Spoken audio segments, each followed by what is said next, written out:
வணக்கம் நண்பர்களே.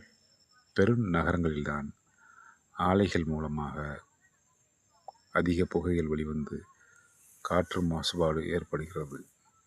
ஆனால் இங்கு பாருங்கள், ஒரு குக்கிராமத்தில் ஆலையில் இருந்து புகை ஊக்கியில் எவ்வளவு புகை வெளிவருகிறது என்று பாருங்கள். அப்படி என்றால் இங்கு உள்ள கால்நடைகள், அதாவது காடுகளில் உள்ள கால்நடைகளும் காட்டில் தனது விவசாய பணிகளை செய்யும் மக்கள் இந்த அதிகமான புகையில் சுவாசிப்பது மூலம் அன்றாட உடல்நலக் குறைபாடுகள், பிரச்சனைகள் ஏற்படும்.